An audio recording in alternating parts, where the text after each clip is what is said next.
का टॉपिक है digestive system, इसकी डिटेल एनाटॉमी और प्रेजेंटेशन कैसा होता है इसका उसको देखेंगे। डाइजेस्टिव सिस्टम को देखते हैं, ये ग्रुप ऑफ ऑर्गन है। Digestive system is group of organ responsible for breaking down food to simpler substance, मतलब खाने को तोड़ता है, कॉम्प्लेक्स फूड को सिंपल फूड बनाता है। इसलिए बनाता है कि एब्जॉर्ब हो सके उनकी मेन पार्ट क्या होता है, एलिमेंट्री का नाम होता है, इसमें माउथ आता है, pharynx, oesophagus, stomach, gut and small intestine. यहाँ से देखो शुरू हुआ mouth, oesophagus, stomach, pancreas, liver, accessory digestive alimentary का नाम होगा, एक्सेसरी डाइजेस्टिव ऑर्गन्स को salivary gland and liver and pancreas, ये सब डाइजेस्टिव सिस्टम में हेल्प करते हैं। काम क्या है, कॉम्प्लेक्स फूड को सिंपल फॉर्म में, एब्जॉर्बेबल फॉर्म में तोड़ना। इसका फंक्शन कहाँ शुरू होता है, इंजेक्शन ऑफ फूड, सबसे पहले खाने को निगलना, फिर उसका पचाना। डाइजेशन होता है मैकेनिकल और केमिकल। मैकेनिकल मतलब किसी को तोड़ना, छोटे छोटे पार्ट्स में डिवाइड करना। केमिकल मतलब केमिकल रिएक्शन के थ्रू उसकी सरफेस एरिया बनाना, जिससे एब्जॉर्प्शन होता है, एब्जॉर्प्शन ऑफ न्यूट्रिएंट्स। उसके बाद पचने के बाद उसको कैसे एब्जॉर्ब करेगा, कहाँ से एब्जॉर्ब करेगा, और फिर डेफिकेशन मतलब स्टूल के थ्रू जो वेस्ट प्रोडक्ट है उसका निकालना। और एब्डोमिनल कैविटी का जाना, कैविटी बॉडी 3 पार्ट में डिवाइड है, थोरेसिक, एब्डोमिनल और पेल्विक। थोरेसिक वाले ऑर्गन्स अलग है, एब्डोमिनल कैविटी के ऑर्गन्स अलग है, पेल्विक वाले। एब्डोमिनल कैविटी का आता है, एब्डोमिनल कैविटी एक लार्ज स्पेस है, काफ़ी बड़ी है, कोई काफ़ी बड़ी स्पेस है, that contain most digestive organ, maximum digestive organ इसके पाए जाते हैं। इसकी बाउंड्रीज होती है, कोई सरफेस होती है, इसकी बाउंड्रीज होती हैं, छत होती है और फ्लोर होता है। डाइजेस्टिव बाउंड्रीज में सुपीरियर मतलब ऊपर की ओर, डायफ्राम है, inferior pelvic cavity, abdominal cavity को पेल्विक कैविटी से अलग करने के लिए पेल्विक फ्लोर होता है। एंटीरियर साइड पे एब्डोमिनल मसल्स हैं, पोस्टीरियर साइड पे पेल्विक फ्लोर, रीढ़ की हड्डी इसको। डिवीजन ऑफ एब्डोमिनल कैविटी को देख लें, अपने सुविधा के लिए हमने अपने पूरे रीजन को 9 पार्ट्स में डिवाइड कर रखा है। इसमें 4 क्वाड्रेंट में बांटा हुआ, right upper quadrant, left upper quadrant, right lower quadrant और लेफ्ट लोअर क्वाड्रेंट। 9 रीजन्स हैं, 9 रीजन देखे बने हुए। Right hypochondria, epigastric, left hypochondria, right lumbar, umbilical, left lumbar, right iliac, hypogastric, left iliac. Peritoneum क्या है, पेरिटोनियम पतली झिल्ली होती है जो विसरल ऑर्गन के आसपास एक और झिल्ली होती है जो फ्रिक्शन से बचाती है, ऑर्गन्स को आपस में रगड़ने से बचाती है। Cells membrane lining abdominal cavity, cells membrane मतलब फ्लूइड आएगा, गार्ड ऑफ फ्लूइड इसमें बनेगा। टाइप्स इसका पेराइटल होता है, विसरल होता है। 2 टाइप की झिल्लियाँ होती हैं, मेम्ब्रेन्स होती है, पेराइटल का भी होता है, विसरल का भी होता है।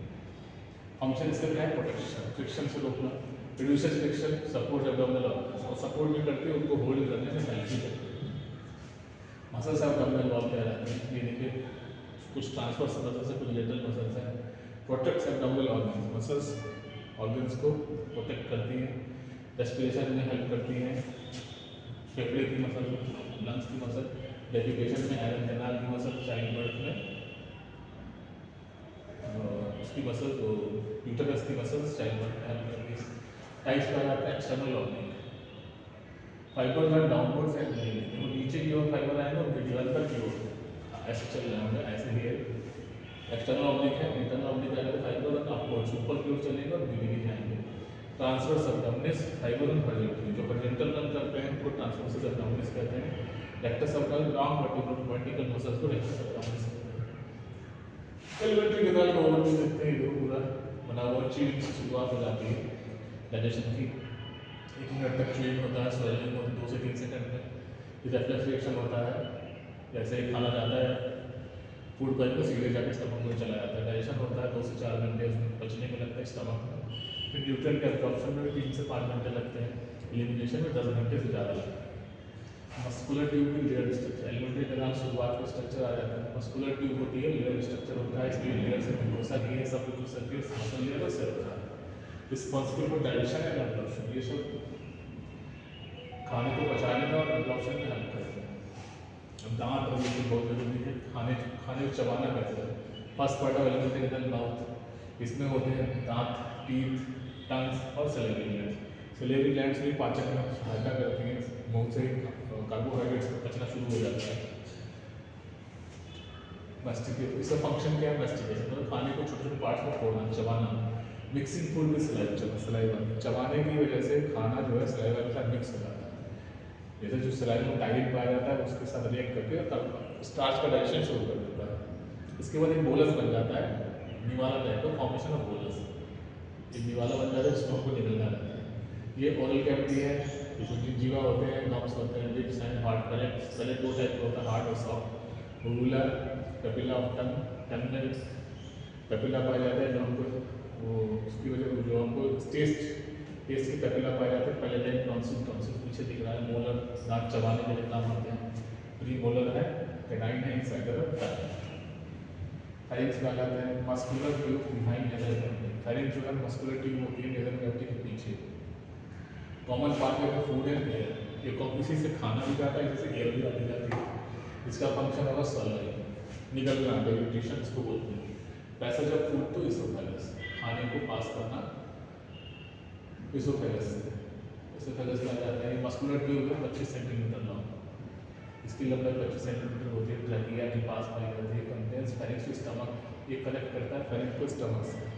इसका फंक्शन ट्रांसपोर्ट फूड में पेरिस्टालिसिस, पेरिस्टाल्टिक मूवमेंट जो ऐसे ऐसे मूवमेंट होता है, इसमें भी संकुचन और वो होता है, फैलता है, कुचलता है, तो ट्रांसपोर्ट करता है फूड को। डाइजेशन यहाँ नहीं हो सकती, कोई ऑर्गन को इग्नाइट नहीं करता है, यहाँ पे और हार्मोन निकलता है। स्टमक में आ जाते हैं जे शेप के, जे जैसा दिख रहा है। इसका फंडस होता है, बॉडी होती है, कार्डिया होता है, पाइलोस और एंट्रम सेक्शंस हैं वो located upper left abdomen, left side में होता है, क्योंकि राइट साइड में लीवर की पोजीशन होती है। टेम्परेरी फूड को स्टोर करता है 3 से 4 घंटे के लिए। मैकेनिकल मिक्स से रिसीव होती है। केमिकल डाइजेशन ऑफ प्रोटीन, फिलहाल प्रोटीन का केमिकल डाइजेशन में हमको प्रोटीन को पचाने वाले एंजाइम्स यहाँ पे लग जाते हैं फूड को। सिक्रीट्स गैस्ट्रिक जूस, यहाँ से गैस्ट्रिक जूस भी निकलता है, एक्सियल और गैस्ट्रिक। स्मॉल इंटेस्टाइन आ जाता है। ड्यूडेनम है, जेजुनम है, इन्हें मिला के स्मॉल इंटेस्टाइन बनाता है। मेजर साइट है डाइजेशन का और एब्जॉर्प्शन का। लॉन्गेस्ट पार्ट है एलिमेंट्री कैनाल, इसको स्मॉल कहते हैं पर लॉन्गेस्ट होता है, 6 मीटर से लंबा होता है। डिवाइडेड है, किसमें किसे बांटा है? ड्यूडेनम में, जेजुनम में, इलियम। ड्यूडेनम सबसे खास बात है बाइल को रिसीव करता है लीवर से, और पैंक्रियाटिक जूस को पैंक्रिया से रिसीव करता है, दोनों मिलकर पाचन में सहायता करेंगे। जेजुनम का आ जाता है absorption of carbohydrates, protein and fats. इसमें तीनों का देखो डाइजेशन हो रहा है। जेजुनम में एब्जॉर्प्शन हो रहा है कार्बोहाइड्रेट का, प्रोटीन का और फैट का। इलियम में एब्जॉर्प्शन होता है विटामिन B12, विटामिन B12 दो चीज़ों का आयरन सिंथेसिस में भी हेल्प करता है और डाइजेशन में भी हेल्प करता है। बाइल साल्ट्स का एब्जॉर्प्शन भी इलियम से होता है। लार्ज इंटेस्टाइन पे आ जाता है एब्जॉर्ब वाटर, यहाँ से पानी का एब्जॉर्प्शन होता है। इलेक्ट्रोलाइट्स पानी है तो इलेक्ट्रोलाइट एब्जॉर्ब होते हैं, यहीं से मल का बनना शुरू हो जाता है। लेंथ इसकी 1.5 मीटर होती है। इसके पार्ट्स का सीकम, कोलन और रेक्टम और एनल कैनाल इसके पार्ट्स होता है। कोलन सीकम अपेंडिक्स अटैच, यहाँ तक अपेंडिक्स अटैच है, ये लास्ट पार्ट है। कोलन असेंडिंग होता है, ऊपर की ओर जा रहा है, ट्रांसफर जो पैरेलल है, और नीचे पर डिसेंडिंग कोलन और एक सिग्मॉइड कोलन भी होता है, जहाँ से वो अटैच होता है appendix. Rectum storage, temporary storage करता है रेक्टम फीकस को। Anal canal control circulation, anal canal भी मसल्स को कंट्रोल कर सकता है। दूसरी डाइजेस्टिव ऑर्गन्स पर आ जाते हैं। लीवर है, गॉलब्लैडर है, सैलिवरी ग्लैंड है, पैंक्रियाज है, सारे सस्ते डाइजेस्टिव ऑर्गन सीधे काम नहीं करते, पर इनसे निकलने वाला कुछ ना कुछ जब खाने पे लगता है। सिग्नल्स एंजाइम्स, एंजाइम्स निकालने के बाइंड बना लेते हैं। इसमें लीवर है, गॉलब्लैडर, पैंक्रियाज है, स्प्लीन। लीवर का आते हैं। लीवर लार्जेस्ट ग्लैंड है, सबसे बड़ी ग्लैंड, सबसे बड़ी फैक्ट्री है इसकी बॉडी की। इसमें दो लोब होते हैं, राइट और left lobe. Located in right upper abdomen, ऊपर की ओर, राइट साइड में ऊपर की ओर पाया जाता है। फंक्शन इसका क्या होता है? बाइल को बनाता है, produces bile. Metabolism, carbohydrate, fat and protein, तीनों खाने में 3 लोगों के पार्ट है, उनको पचाने में मेटाबॉलिज्म में हेल्प करता है। Detoxification of drugs and toxic, जो दवाइयाँ हम लोग खाते हैं या कुछ खा लेते हैं उसको डिटॉक्सीफाई भी करता है, मतलब टॉक्सिक प्रोडक्ट को निकाल देता है उससे। स्टोरेज ऑफ ग्लाइकोजन, लीवर में ग्लाइकोजन भी स्टोर होता है, इमरजेंसी में काम आता है, विटामिन भी स्टोर होते हैं। Formation of plasma proteins, blood को जमने और ना जमने देने की वो प्लाज्मा प्रोटीन्स होती है। एब्डोमेन, ग्लोबुलर ये सब इसी में बनता है। गॉलब्लैडर आ जाता है, गॉलब्लैडर स्टोर्स बाइल, बनता लीवर में, बाइल में स्टोर होता है। गॉलब्लैडर में स्टोर होता है बाइल, रिलीजेस बाइल या ग्लूटामेट में बाइल निकलता है ड्यूरिंग डाइजेशन, पचने के दौरान। स्मॉल पेयर शेप ऑर्गन है, नाशपाती का आकार का ऑर्गन है। पैंक्रियाज, पैंक्रियाज की खास बात है एक्सोक्राइन ग्लैंड है। सिक्रीट डाइजेस्टिव एंजाइम्स, ये डाइजेस्टिव एंजाइम्स को निकालता है। एंडोक्राइन ग्लैंड भी है ये इंसुलिन और ग्लूकागोन, जो एंडोक्राइन की स्लैंग बोलते हैं इसको। इंसुलिन ग्लूकोज मेटाबॉलिज्म में हेल्प करता है, ग्लूकागोन भी उसी का हेल्प करता है दोनों में। जो गालब्लैडर है, लोब्यूल्स है, पैंक्रियाटिक डक्ट है। पैंक्रियास की में 3 पार्ट होते हैं, बॉडी होती है, हेड होता है, टेल होता है। कॉमन पैटर्न क्या आती है, एसेसरी पैंक्रियाटिक डक्ट पैंक्रियास से अलग से आती है, उनको एसेसरी बोलते हैं। मेन डक्ट के अलावा ड्यूडल वैगुला पाए जाते हैं, ड्यूडल पाया जाता है। ड्यूडल के पास स्प्लीन कहलाते हैं। लिम्फेटिक सिस्टम का मेन ऑर्गन है स्प्लीन, लार्जेस्ट लिम्फोइड ऑर्गन है, located in left upper abdomen. Left upper abdomen में इसका लोकेशन होता है। इसमें splenic when, splenic artery, spleen की अंदर की ओर जाने वाली खून ले जाएगी, इसको आर्टरी बोलते हैं, स्प्लीनिक आर्टरी। जो लाती है वहाँ से खून, उसको स्प्लीनिक वेन बोलते हैं। फंक्शन इसका फिल्टर्स ब्लड छन्नी है, खून को छानती है, जिससे अच्छे प्रोडक्ट जो यूजफुल प्रोडक्ट है उनको एब्जॉर्ब हो जाए फिर से, और जो वेस्ट प्रोडक्ट हो निकल जाए। Filters blood, destroy all RBC. इसमें इसी में आरबीसी, पुरानी आरबीसी को डिस्ट्रॉय भी किया जाता है। इम्यून रिस्पॉन्स, इम्यूनिटी में इसकी बड़ी बहुत हेल्प होती है। इम्यूनिटी, बॉडी इम्यूनिटी बनाया जाता है। स्प्लीन का बहुत रोल होता है। अगर कोई इन्फेक्शन हो जाता है, स्प्लीनोमेगाली हो जाती है, स्प्लीन बढ़ जाती है।